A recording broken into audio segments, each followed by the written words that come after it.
नमस्कार साथियों, स्वागत है आपका दृष्टि आईएएस की इस नई वीडियो में। जैसा कि आप लोग जानते हैं, जून महीने में यूपीएससी की प्रारंभिक परीक्षा होने वाली है और इस प्रारंभिक परीक्षा में आपका परफॉर्मेंस करंट घटनाओं से संबंधित बेहतर हो सके, उससे संबंधित जितने भी प्रश्न एग्जामिनेशन में आते हैं उन प्रश्नों को आप ठीक तरीके से हल कर सके, इसी को ध्यान में रखते हुए हमने आपके लिए एक सीरीज की शुरुआत की है, जिस सीरीज का नाम है target UPSC prelims 2024 current affairs revision series.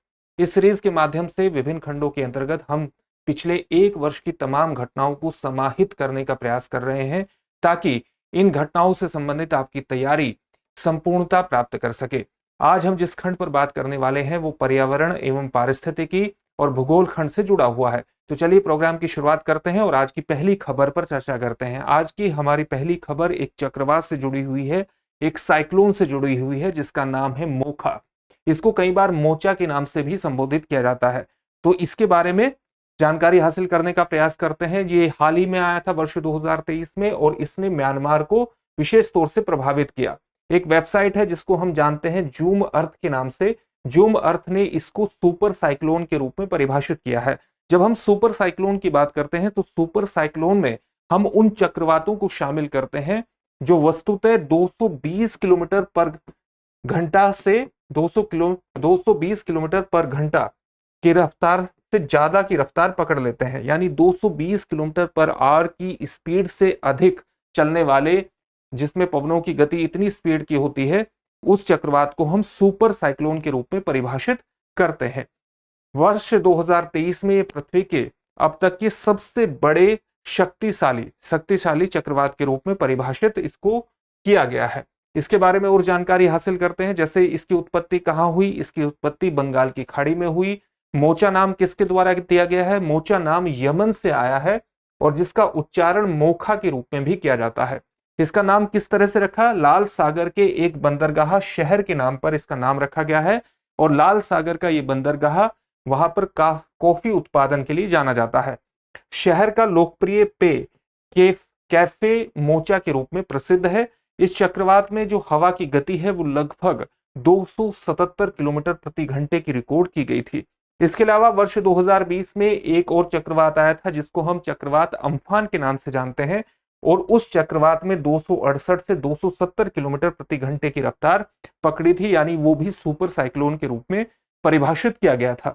इसी तरह से वर्ष 2021 में एक और चक्रवाती तूफान आया था जिसका नाम ताउते था और उसने भी 220 किलोमीटर पर आवर की स्पीड पकड़ी थी और उसको भी सुपर साइक्लोन के रूप में परिभाषित किया जा सकता है, क्योंकि जैसा कि अभी आपको बताया गया कि 220 किलोमीटर पर आवर की से अधिक की पवनों की गति वाले चक्रवात को सुपर साइक्लोन के रूप में परिभाषित किया जा सकता है।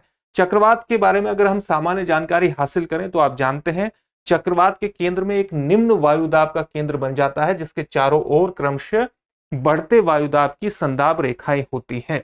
इसमें पवन की दिशा किस प्रकार से होती है? परिधि से केंद्र की ओर होती है, यानी इसकी जो परिधि होती है, अभी हम आपको दिखाएंगे कि किस प्रकार से आप ये कह सकते हैं कि ये केंद्र है और ये परिधि। तो परिधि से केंद्र की तरफ इस प्रकार से चक्रवात की एक सामान्य दिशा होती है। हवा का जो संचार होता है वो उत्तरी गोलार्ध में वामावर्त यानी एंटी क्लॉकवाइज होता है और दक्षिणी गोलार्ध में कैसा होता है? दक्षिणावर्त होता है, यानी क्लॉकवाइज होता है। अगर हम इसके आकार की बात करें, चक्रवातों के आयात की आकार की बात करें, तो ये गोलाकार रूप में हो सकता है, अर्धगोलाकार रूप में हो सकता है, अंडाकार रूप में हो सकता है और वी आकार में भी हो सकता है। जब आप इसकी आकृति को देखेंगे तो कई बार ये आपको इस रूप में नजर आएगा और जब इस रूप में नजर आएगा तो ये एक वी आकार का रूप धारण कर लेता है, इसलिए वी आकार को भी के रूप में भी इसको परिभाषित किया जाता है। दो प्रकार के चक्रवात होते हैं, शीतोष्ण कटिबंधीय चक्रवात और उष्ण कटिबंधीय चक्रवात। ये किस प्रकार से आप परिभाषित कर सकते हैं? जैसे आप पृथ्वी को किस प्रकार से विभाजित करते हैं? ये पृथ्वी है और इसके 0 डिग्री पर विषुवत रेखा है, इसके ऊपर के हिस्से पर 23.5 डिग्री पर कर्क रेखा है और दक्षिण में 23.5 डिग्री पर मकर रेखा होती है। इसी प्रकार से एक रेखा 66.5 डिग्री पर होती है और एक दक्षिण में 66.5 डिग्री पर इसका विभाजन किया जाता है। तो इस प्रकार से जो ये क्षेत्र है इसको उष्ण कटिबंधीय क्षेत्र के रूप में परिभाषित किया जाता है, यानी उत्तर से 23.5 डिग्री से दक्षिण के 23.5 डिग्री। इसके ऊपर का 23.5 डिग्री से 66 डिग्री का जो क्षेत्र होता है उसको शीत कटिबंध के रूप में परिभाषित किया जाता है माफ कीजिएगा, शीतोष्ण कटिबंध के रूप में परिभाषित किया जाता है। और इसी प्रकार से अगर हम इसके दक्षिण के क्षेत्र में देखें 23.5 डिग्री से 66.5 डिग्री को, तो इसको भी शीतोष्ण कटिबंध के रूप में परिभाषित किया जाता है। शीतोष्ण कटिबंध से उत्तरी ध्रुव के क्षेत्र को शीत कटिबंध के रूप में, और इसी प्रकार से इसको भी शीत कटिबंध के रूप में दक्षिणी ध्रुव से 66 डिग्री के क्षेत्र को शीत कटिबंध के रूप में परिभाषित किया जाता है। तो उष्ण कटिबंधीय क्षेत्र में आने वाले चक्रवातों को उष्ण कटिबंधीय चक्रवात कहते हैं, और जो सामान्य तौर से चक्रवात इस क्षेत्र में आते हैं उनको शीतोष्ण कटिबंधीय चक्रवात के रूप में परिभाषित किया जाता है, चाहे वो उत्तरी क्षेत्र में आए और चाहे वो दक्षिणी क्षेत्र में आए। तो दो प्रकार के चक्रवात होते हैं, एक शीतोष्ण कटिबंधीय चक्रवात और एक उष्ण कटिबंधीय चक्रवात। चलिए इनके बारे में थोड़ी सी और जानकारी हासिल करते हैं। जैसे अभी हमने बताया कि शीतोष्ण कटिबंधीय चक्रवात शीतोष्ण कटिबंध क्षेत्र में पड़ते हैं, जो 23.5 डिग्री से 66.5 डिग्री उत्तरी और दक्षिणी क्षेत्र में होता है। तो सामान्य दोनों गोलार्धों में 35 से 65 डिग्री अक्षांशों के मध्य ये उत्पन्न होते हैं। केंद्र में इनका सभी चक्रवातों की जो मूलभूत स्थिति है, केंद्र में न्यून दाब होता है, जबकि परिधि की ओर अधिक दाब होने लगता है। इसी प्रकार से जो हवा की संचार प्रणाली है, पवन की संचार प्रणाली है, वो उत्तरी गोलार्ध में घड़ी की सुइयों की विपरीत दिशा में होती है, और दक्षिणी गोलार्ध में कैसी होती है, घड़ी की अनुकूल दिशा में होती है। यानी उत्तरी गोलार्ध में वामावृत दिशा होती है, एंटी क्लॉकवाइज होती है, और दक्षिणी दिशा में कैसी होती है, दक्षिणावृत होती है, यानी क्लॉकवाइज होती है। शीतोष्ण कटिबंधीय चक्रवातों की स्थिति। और उष्ण कटिबंधीय चक्रवात के बारे में अगर हम देखें तो कर्क और मकर रेखा के बीच में उत्पन्न होते हैं। उत्पत्ति उष्ण कटिबंधीय क्षेत्रों के महासागरों में होती है। यह आक्रामक पवनों के कारण विनाश और अत्यधिक वर्षा और तूफान लाते हैं। अलग अलग स्थानों पर इन्हें अलग अलग नामों से जाना जाता है। जैसे हिंद महासागर में इन्हें किस नाम से जाना जाता है, चक्रवात के नाम से। उसी प्रकार से अगर हम अटलांटिक महासागर की बात करें तो इन्हें हरिकेन के नाम से जाना जाता है।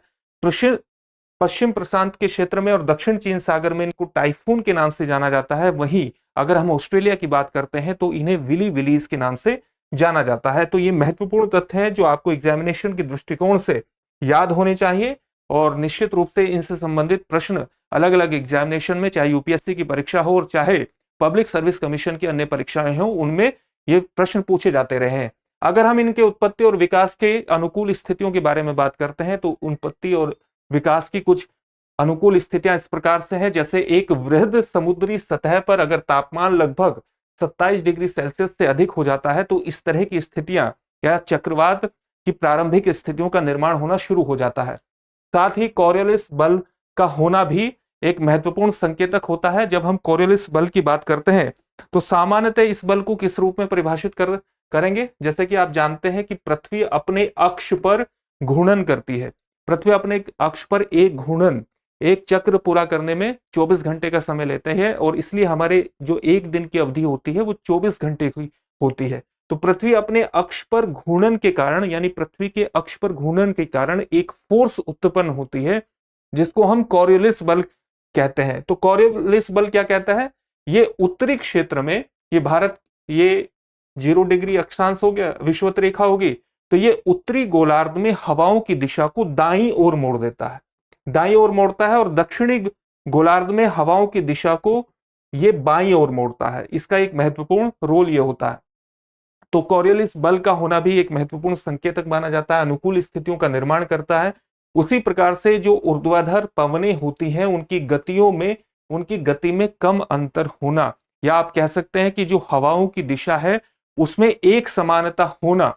अगर हवा ऊर्ध्वाधर पवनों की जो गति होगी अगर वो एक समान होगी तो वो स्थितियां भी एक चक्रवातों के उत्पन्न होने में अनुकूल स्थितियों का निर्माण करती है। और उसका कारण क्या होता है, उसका कारण यह है कि अगर वर्टिकल जो पवनें हैं इसमें गतियों में अंतर बहुत ज्यादा हो जाएगा और उनमें किसी तरह का एक समानता नहीं रहेगी, तो जो इस केंद्र में नमी पैदा होती है ये नमी बाहर निकल जाएगी, इस पूरे चक्र से बाहर निकल जाएगी, और उसके कारण जो चक्रवात का बनना है वो स्थितियां कायम ही नहीं हो पाएंगी चक्रवात के उत्पन्न होने की। इसलिए ऊर्ध्वाधर पवनों की गति में कम अंतर होना या उनका एक समान होना विशेष रूप से महत्वपूर्ण होता है। उसी प्रकार से निम्न स्तर का चक्रवातीय परिसंचरण का होना, जब इनके निर्माण हो रहा होता है तो निम्न दाब के कारण एक चक्रवातीय परिसंचरण हवाओं का बनना भी एक प्रारंभिक स्थितियों का संकेतक है। इसी प्रकार से समुद्री तल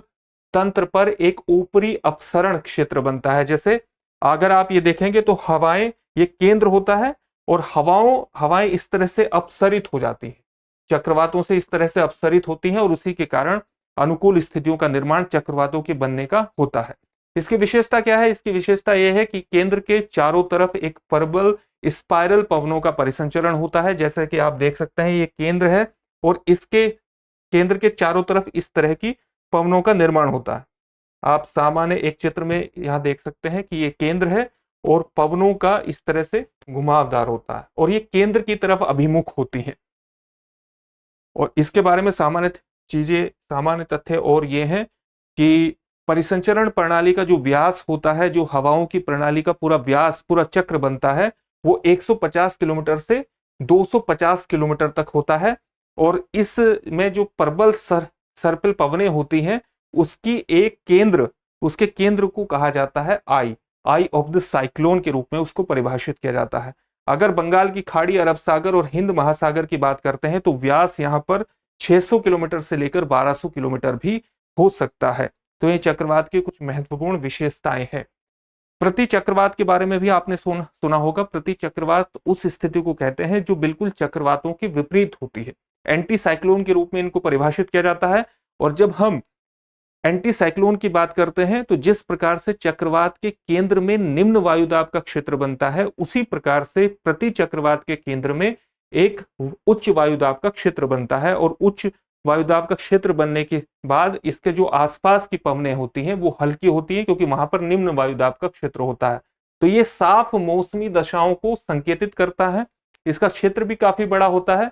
उत्तरी गोलार्ध में ये दाहिने ओर और दक्षिणी गोलार्ध में ये बाईं ओर होता है। यानी जो चक्रवात की सामान्य स्थिति होती है उसमें पवनों की दिशा के विपरीत दिशा यहां पर एंटी साइक्लोन में आपको देखने को मिलेगी। साथ ही अगर आप अलास्का, कनाडा और साइबेरिया जैसे क्षेत्रों में देखेंगे तो वहां पर ठंड के दिनों में इस तरह के एंटी साइक्लोन की स्थिति बनती है और मौसमी दशाएं काफी साफ होती हैं। भारत में जो चक्रवात सामान्य तौर से देखे जाते हैं ये मार्च से मई और अक्टूबर से दिसंबर के बीच देखे जाते हैं। सामान्यतः जो उत्तरी हिंद महासागर का क्षेत्र है, चाहे वो बंगाल की खाड़ी हो चाहे अरब सागर हो, उसमें उष्णकटिबंधीय चक्रवात पूर्व मानसून यानी अप्रैल से जून तक और मानसून के पश्चात यानी अक्टूबर से दिसंबर की अवधि के दौरान विकसित होते हैं।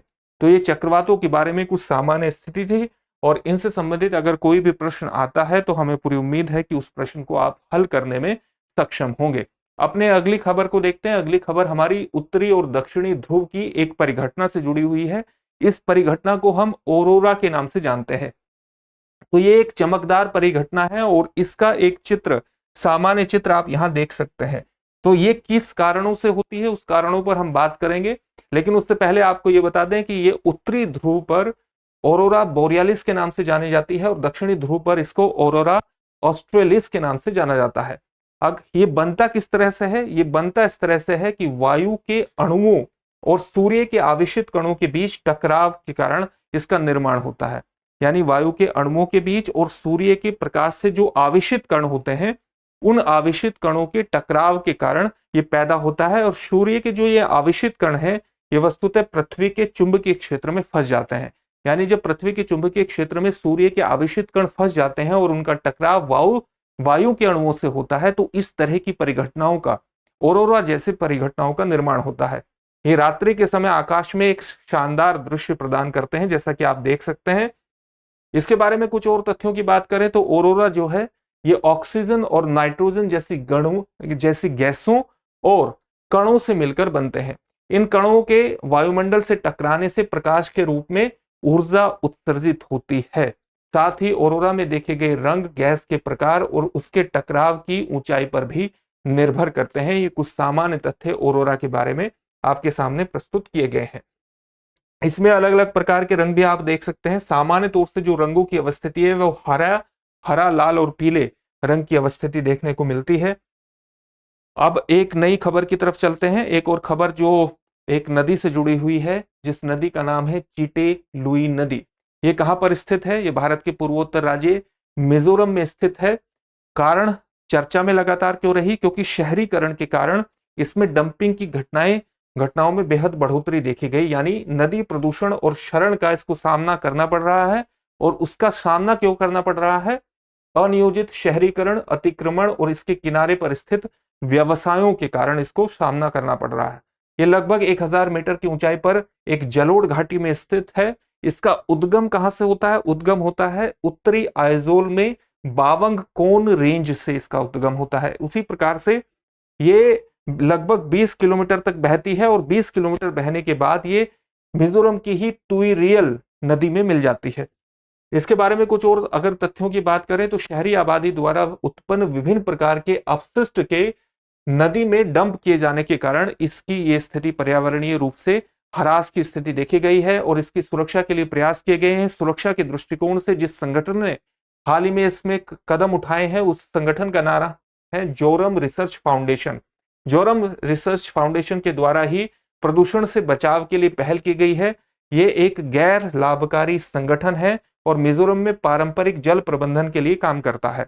इसके बारे में सामान्य तथ्य यह है, इस संस्थान ने वर्ष 2007 में सर्वेक्षण, जागरूकता अभियान, सफाई अभियान और हिमायत कार्यक्रम चलाकर चिटे लुई नदी को बचाने की पहल शुरू की थी।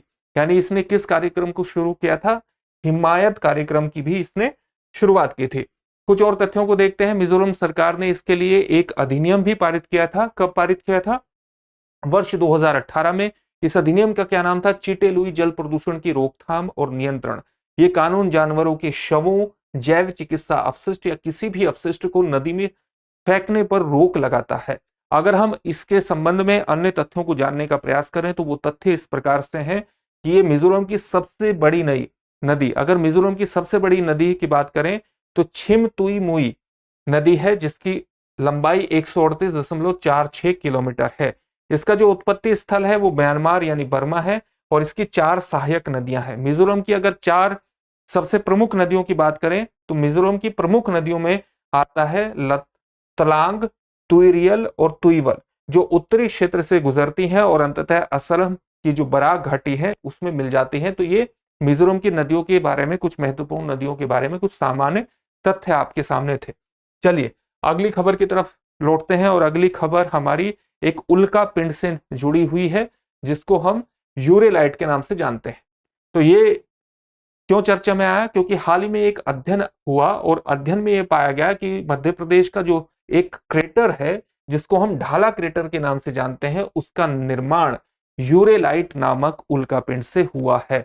यूरेलाइट नामक उल्का पिंड से इसका निर्माण हुआ है। उल्का पिंड की अगर हम बात करें तो ये सामान्य आप इनको एक आकाशीय पिंड के रूप में या आकाशीय चट्टान के रूप में परिभाषित कर सकते हैं और सामान्य तौर से ये उल्का पिंड किसी भी क्षुद्र ग्रह का हिस्सा हो सकते हैं या किसी अन्य ग्रह का भी हिस्सा हो सकते हैं। तो ढाला क्रेटर लगभग 2500 से 1700 मिलियन वर्ष पहले यूरेलाइट नामक दुर्लभ और प्राचीन उल्कापिंड के टकराने से बना। इस प्रकार का एक अध्ययन हमारे सामने आया है और इससे पता चलता है कि जो मध्य प्रदेश का ढाला क्रेटर है यह ऐसे किसी टक्कर से निर्मित होने वाला एशिया का सबसे बड़ा और दुनिया का 7वां सबसे बड़ा क्रेटर है। भारत में उल्कापिंड के टकराव से निर्मित 3 प्रमुख क्रेटर में से इसको एक माना गया है। 3 प्रमुख क्रेटर को जिनको एंशियंट स्टार वुंड्स के नाम से भी जाना जाता है। अन्य 2 क्रेटर कौन से हैं? एक राजस्थान में स्थित रामगढ़ है और दूसरा महाराष्ट्र का लोनार में स्थित है, महाराष्ट्र के लोनार में स्थित है। इस क्रेटर की अवस्थिति को, ढाला क्रेटर की अवस्थिति को आप यहां देख सकते हैं। तो यूरेलाइट्स क्या है? ये प्राचीन उल्कापिंडों का एक दुर्लभ वर्ग है और पृथ्वी से टकराए उल्कापिंडों का एक छोटा सा घटक भी इसको माना जाता है। ये सिलिकेट की चट्टानों से बने होते हैं और ज्यादातर ओलिवाइन और पायरोक्सिन चट्टानें इनमें शामिल होती हैं। ये क्या है? ये दोनों ही खनिजों का समूह है। तो खनिजों का समूह है तो इसमें जो ज्यादातर यूरेलाइट में ओलिवाइन और पायरोक्सिन चट्टानें इसमें शामिल हैं। अगर हम इसके सामान्य संरचना की बात करें तो 10% से कम कार्बन यानी हीरा या ग्रेफाइट और धातु सल्फाइड और कुछ महीन दानेदार सिलिकेट इसके अंतर्गत पाए जाते हैं। तो ये कुछ सामान्य तथ्य थे इस टॉपिक से संबंधित। अगली खबर की तरफ बढ़ते हैं। अगली खबर जो हमारी जुड़ी हुई है वो कास पठार से जुड़ी हुई है जो महाराष्ट्र के सतारा जिले में स्थित है। इसको फूलों की घाटी के नाम से भी जाना जाता है। आप इसको इस प्रकार से देख सकते हैं और फूलों की घाटी से आप इसका अनुमान उत्तराखंड की फूलों की घाटी से मत लगाइएगा। वो बिल्कुल एक डिफरेंट है। फूलों की घाटी जो चमोली में स्थित है, इसको भी फूलों की घाटी से के नाम से भी जाना जाता है। ये पश्चिमी घाट के बायोस्फीयर रिजर्व, बायोस्फीयर क्षेत्र में आता है। इसका नाम क्यों पड़ा? इसका नाम कासा वृक्ष के नाम पर रखा गया है, और ये इस वृक्ष का जो वानस्पतिक नाम है वो है एलेओ कार्पस ग्लैंडुलोसस, रुद्राक्ष कुल का है ये। और इसका जो पठार है, इस कासा पठार का जो निर्माण हुआ है, ये आग्नेय शैलों से हुआ है। ये पठार यूनेस्को की विश्व प्राकृतिक विरासत स्थल सूची में पश्चिमी घाट शीर्षक के अंतर्गत ही समाहित हो जाता है। इसके बारे में ये सामान्य कुछ तथ्य थे। अगली खबर हमारी हिंदू कुश हिमालय पर्वत से जुड़ी हुई है। हिंदू कुश हिमालय पर्वत चर्चा में क्यों हुआ? क्योंकि हाल ही में एक पहल शुरू की गई है। इस पहल को शुरू किया है एशियन डेवलपमेंट बैंक ने। पहल का नाम है building adaptation and resilience in the Hindu Kush Himalaya 74। इस पहल का उद्देश्य क्या है? पहल का उद्देश्य यह है हिंदू कुश हिमालय क्षेत्र में जलवायु परिवर्तन के चलते होने वाली समस्याओं का समाधान करना। सामान्य तौर से जब वैज्ञानिक अध्ययन कर रहे हैं पूरी दुनिया पर जलवायु परिवर्तन का, तो उसमें ये बात निकल करके सामने आ रही है कि जलवायु परिवर्तन का जो सबसे अधिक प्रभाव हो सकता है वो हिमालयन क्षेत्र पर हो सकता है। इसलिए वैज्ञानिकों के अध्ययन के आकर्षण का केंद्र हिमालयन क्षेत्र बना हुआ है, जहां तक वो जलवायु परिवर्तन के प्रभावों की चर्चा करते हैं। इसी को ध्यान में रखते हुए एशियन डेवलपमेंट बैंक ने ये पहल शुरू की है कि जलवायु परिवर्तन के चलते होने वाली समस्याओं का समाधान किया जा सके। इसमें बड़े पैमाने पर अवसंरचनाओं यानी इंफ्रास्ट्रक्चर के विकास के लिए निवेश संबंधी जोखिम मूल्यांकन किया जाएगा। यानी इंफ्रास्ट्रक्चर के निर्माण के लिए जो निवेश किया जाएगा, तो उस निवेश के जोखिम का मूल्यांकन ये करेगी और उस जोखिम का प्रबंधन भी करेगी। जैसे अत्याधुनिक उपायों को इसके अंतर्गत बताया जाएगा इस पहल के अंतर्गत, ताकि जलवायु परिवर्तन की समस्या से इस क्षेत्र में निपटा जा सके। सबसे अधिक प्रभावित क्षेत्र कौन माने जाते हैं? भूटान और नेपाल का क्षेत्र माना जाता है। तो भूटान और नेपाल को जलवायु अनुकूलन संबंधी कार्यों में यह सहयोग भी प्रदान करेगा। इस पहल का एक महत्वपूर्ण उद्देश्य यह भी है। हिंदू कुश हिमालय के बारे में अगर सामान्य तथ्यों की बात करें तो आप जानते हैं ये 4.3 मिलियन वर्ग किलोमीटर के क्षेत्र में फैला है। इसके अगर हम विस्तार की बात करें तो सामान्य तौर से आप देख सकते हैं कि यह अवस्थिति इसकी मिलेगी और हिमालय की यहाँ इस प्रकार से अवस्थिति शुरुआत हो जाती है। सामान्यतः हिंदू कुश पर्वत है। तो हिंदू कुश हिंदू कुश और हिमालय क्षेत्र का जो विस्तार है ये अफगानिस्तान, बांग्लादेश, भूटान, चीन, भारत, म्यांमार, नेपाल और पाकिस्तान में पड़ता है। विश्व की सबसे ऊंची पर्वत चोटियां जैसे माउंट एवरेस्ट और कंचनजंगा यहाँ पर अवस्थित हैं। इस क्षेत्र को पृथ्वी का तीसरा ध्रुव या एशिया का वाटर टावर भी कहा जाता है, क्योंकि यहाँ पर ध्रुवीय क्षेत्रों के बाद सबसे बड़ा हिम भंडार उपस्थित है। यह वही क्षेत्र है जहां पर नवीन वलित और लगातार उत्थान करने वाले पर्वत भी स्थित है। यानी उन पर्वतों का क्षेत्र है जो नवीन वलित पर्वत है, नवीन उत्थान पर्वत है, जिसके कारण लगातार उनमें होने वाले परिवर्तनों के कारण ये जो पूरा क्षेत्र है ये भूकंप और भूस्खलन जैसी आपदाओं के दृष्टिकोण से भी विशेष रूप से वल्नरेबल है, यानी संवेदनशील क्षेत्र है। क्योंकि ये नवीन वलित पर्वत और लगातार उत्थान करने वाले पर्वतों का क्षेत्र है, जिनमें लगातार अभी भी परिवर्तन के चिन्ह हमें दिखाई देते हैं। अगली खबर जो हमारी जुड़ी हुई है वो लगातार पिछले वर्ष चर्चा में रही, और इस चर्चा में रहने का कारण है, आप जानते हैं कि पिछले वर्ष उत्तराखंड के उत्तरकाशी जिले में एक घटना घटी थी, जहां पर एक सुरंग के गिर जाने की वजह से एक रेट माइनिंग होल बनाया गया था। रेट होल माइनिंग विधि का प्रयोग किया गया था। इसी के कारण से ये खबर चर्चा में है। चर्चा में इसलिए है कि उत्तरकाशी टनल हादसे में जो श्रमिक फंस गए थे उनको निकालने के लिए रेट होल माइनिंग विधि का प्रयोग किया गया था। ये टनल कहां पर स्थित है? इस टनल का क्या नाम है? इस टनल का नाम है सिलकयारा टनल।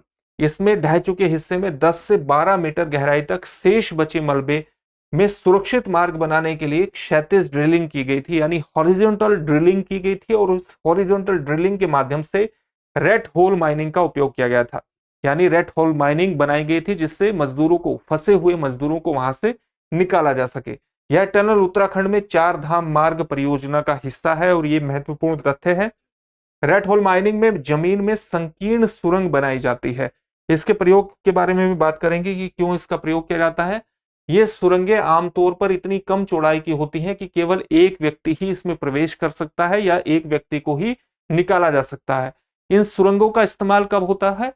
सामान्य तौर से कोयले जैसे खनिजों को निकालने के लिए इनका बनाया जाता है। और देश में सबसे ज्यादा रेड होल माइनिंग कहां पर है? भारत के ही मेघालय राज्य में पड़ती है। इसका कारण यह है कि वहां पाए जाने वाले कोयले के संस्तर पतले होते हैं, यानी कोयले का जो स्तर होता है, कोयले की जो परत होती है वो काफी पतली होती है, और इसलिए वहां से कोयला निकालने के लिए रेड होल माइनिंग का प्रयोग किया जाता है। एक बार सुरंग खोदे जाने के बाद कोयला निकालने वाले रस्सी या बांस की सीढ़ियों के सहारे सुरंग के अंदर से कोयले तक पहुंच जाते हैं और वहां से कोयले को निकाला जाता है। इसके बारे में कुछ और तथ्य ये है कि इस पर प्रतिबंध की भी एक स्थिति देखने को मिलती है। राष्ट्रीय हरित अधिकरण यानी नेशनल ग्रीन ट्रिब्यूनल ने वर्ष 2014 में रेड होल माइनिंग पर प्रतिबंध लगाया था और इस विधि को अवैज्ञानिक और श्रमिकों के लिए असुरक्षित बताया था। लेकिन वर्ष 2019 में सुप्रीम कोर्ट ने कहा कि अगर इस विधि के माध्यम से कोयले का खनन जो किया जा रहा है वो खान और खनिज विकास और विनियमन अधिनियम तथा खनिज रियायत नियम 1960 के तहत किया जा रहा है, तो एनजीटी का जो प्रतिबंध है वो कोयले के खनन पर नहीं लगेगा। ये 2019 में सुप्रीम कोर्ट का डिसीजन है इससे संबंधित। अगले खबर की तरफ बढ़ते हैं और जो आज की हमारी अगली खबर है वो विलिंगटन द्वीप से संबंधित है। और ये विलिंगटन द्वीप कहां पर स्थित है? ये कोची के पास स्थित है। चर्चा में क्यों था? क्योंकि हाल ही में इसके कायाकल्प को करने की मांग उठी है। क्यों मांग उठी है? क्योंकि द्वीप कंटेनर टर्मिनल संचालन को, इस द्वीप पर जो एक कंटेनर टर्मिनल था उसको वल्लारपदम केरल में स्थानांतरित करने के बाद ये खाली हो गया है।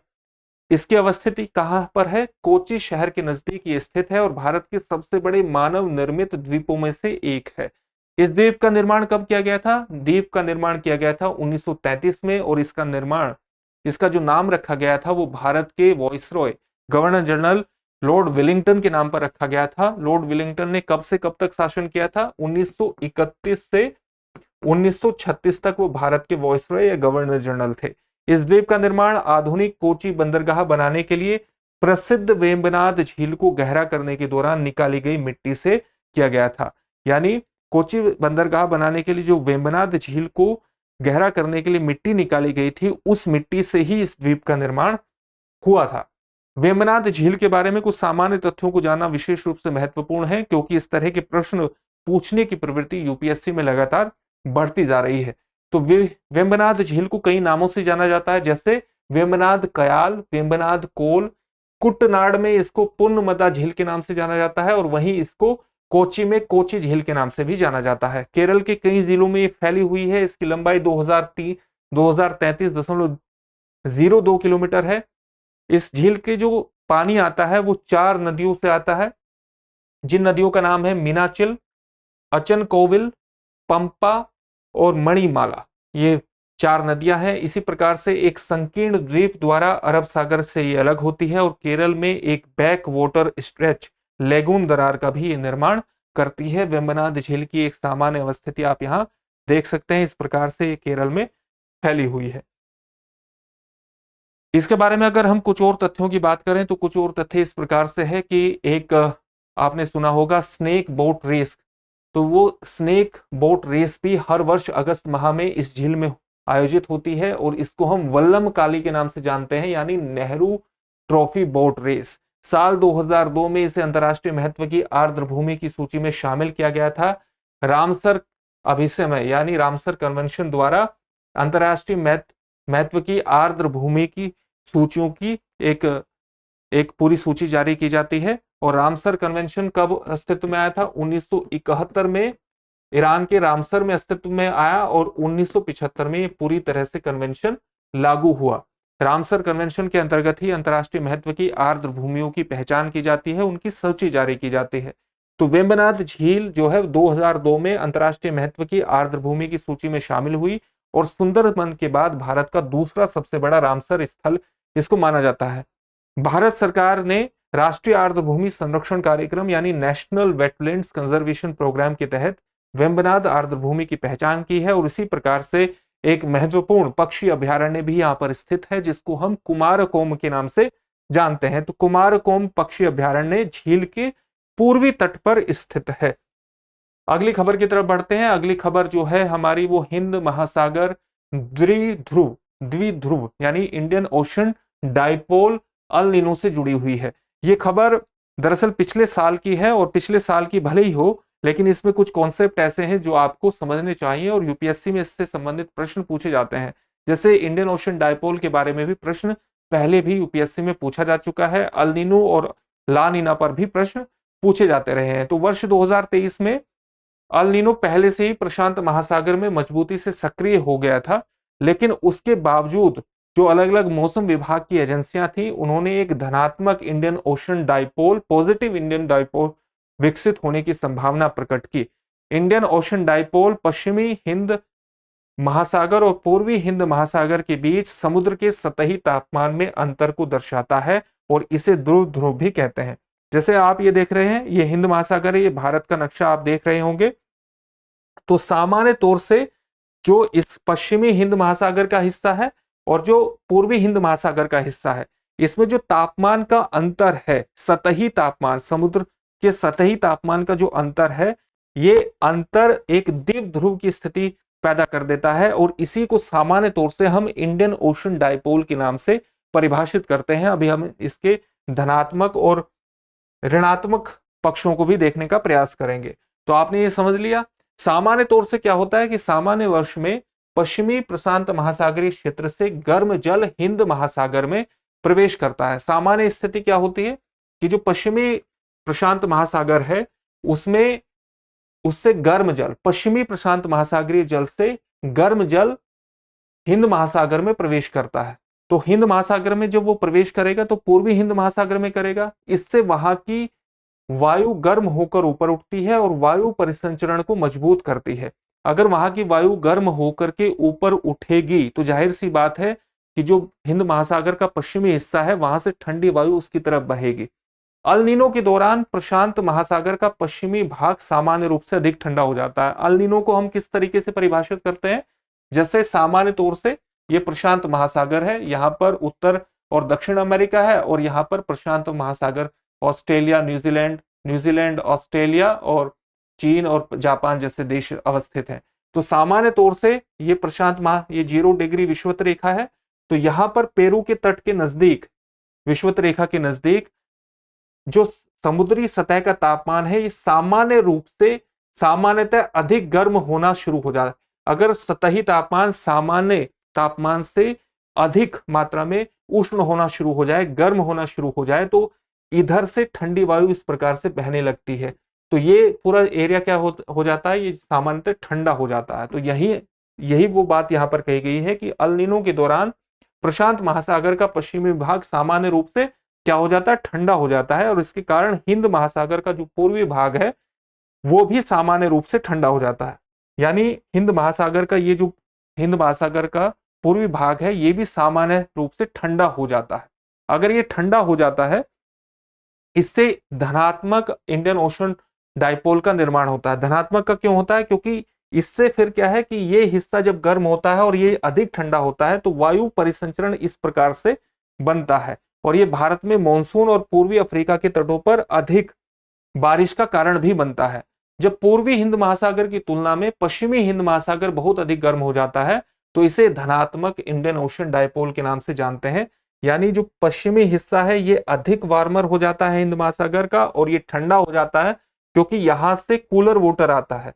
पश्चिमी प्रशांत महासागर से कूलर वाटर आने के, अधिक ठंडा होने के कारण समुद्री सतह का तापमान अधिक ठंडा हो जाता है, ये अधिक गर्म होता है, हवाओं की दशा इस प्रकार से हो जाती है, और इसको हम पॉजिटिव इंडियन ओशन डाइपोल के नाम रूप में परिभाषित करते हैं।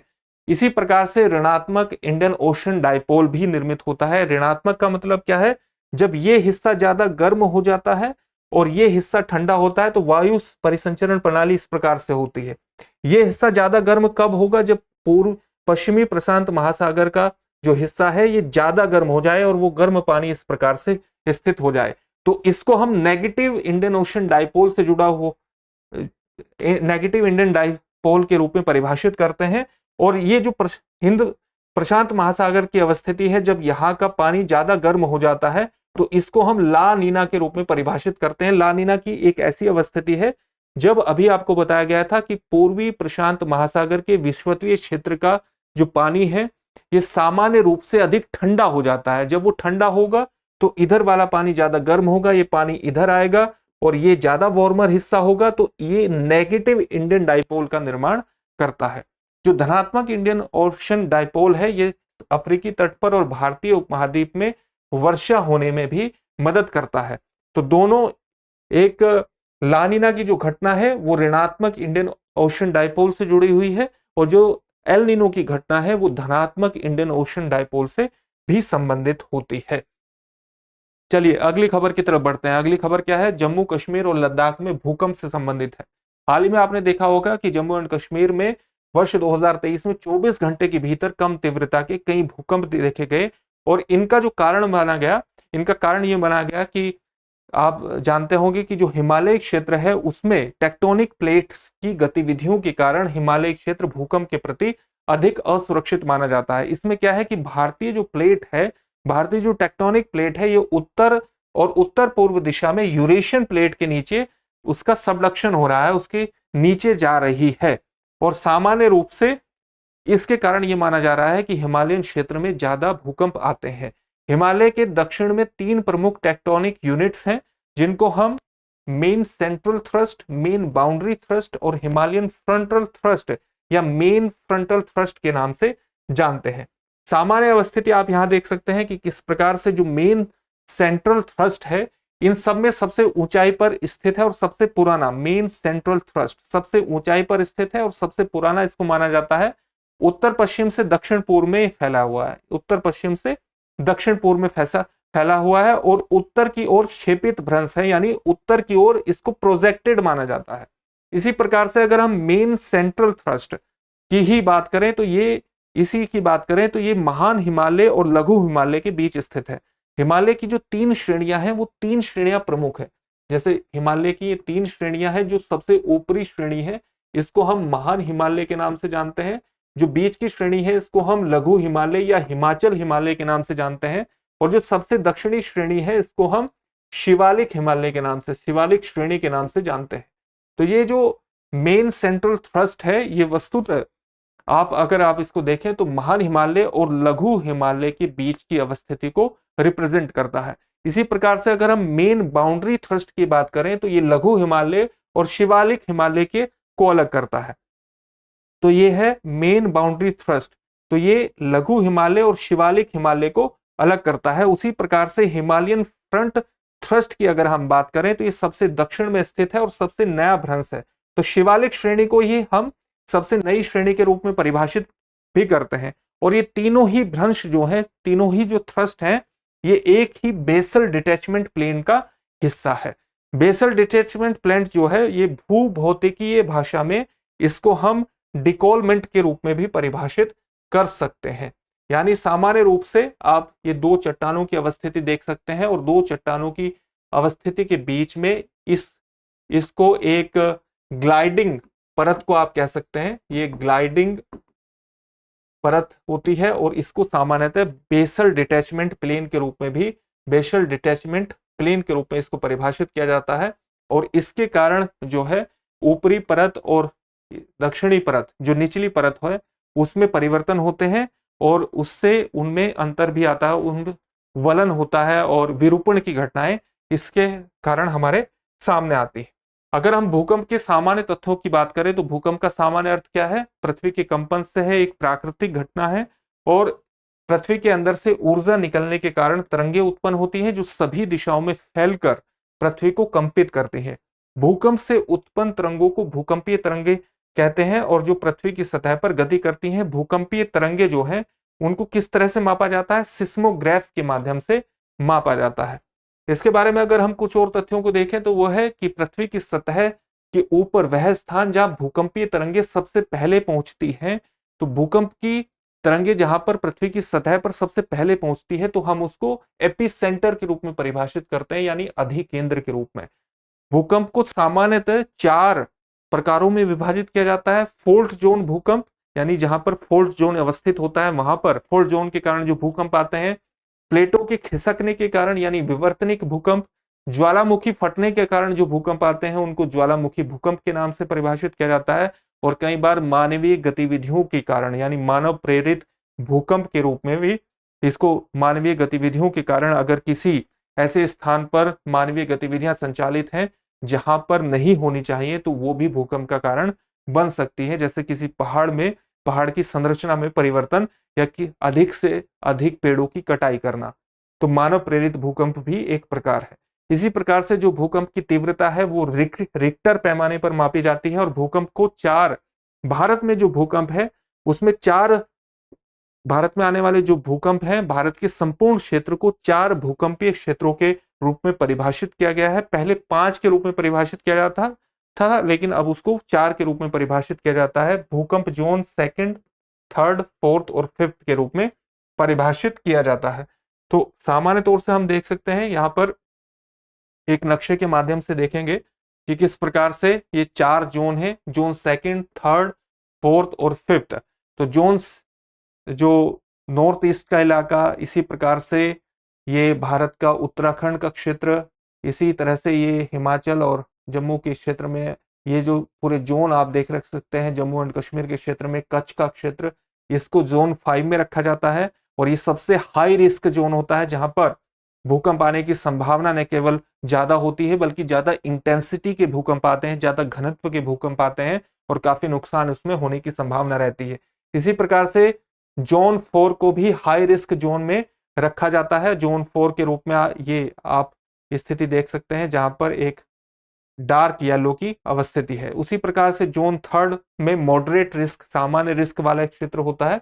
ये पीले रंग वाले क्षेत्र को जोन 3rd के रूप में परिभाषित किया गया है। और ये जो जोन 2nd वाले क्षेत्र हैं ये लो रिस्क जोन होते हैं, जो ये नीले के रूप में, नीले कलर के रूप में परिभाषित किए गए हैं। ये लो रिस्क जोन है भूकंप के दृष्टिकोण से। अगर भूकंप के बारे में कुछ सामान्य और तथ्यों को जाने तो पृथ्वी की सतह का वह नीचे का वह स्थान जहां भूकंप का केंद्र स्थित होता है, तो पृथ्वी के धरातल पर जहां भूकंप की सबसे पहले एक उत्पत्ति होती है, भूकंप सबसे पहले दिखाई देता है, जहां भूकंपीय तरंगे सबसे पहले पहुंचती है उसको हम अधिकेंद्र के नाम से जानते हैं।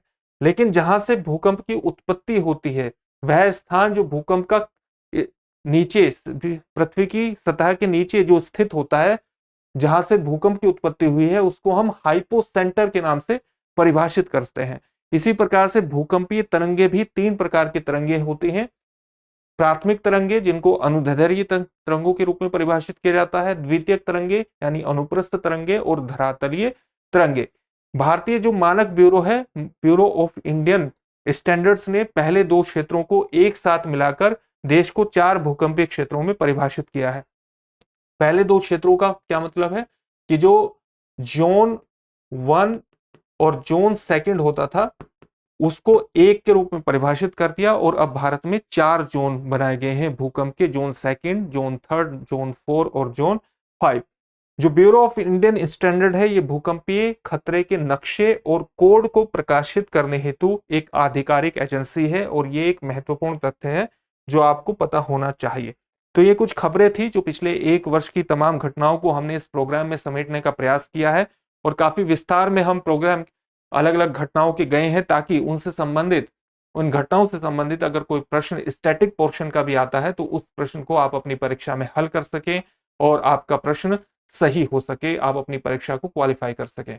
फिर से हम एक नए सेशन में आपसे मुलाकात होगी। धन्यवाद। डियर व्यूअर्स, अपने एग्जाम की तैयारी को और बेहतर करने के लिए हमारे चैनल को लाइक, शेयर और सब्सक्राइब करना न भूलें।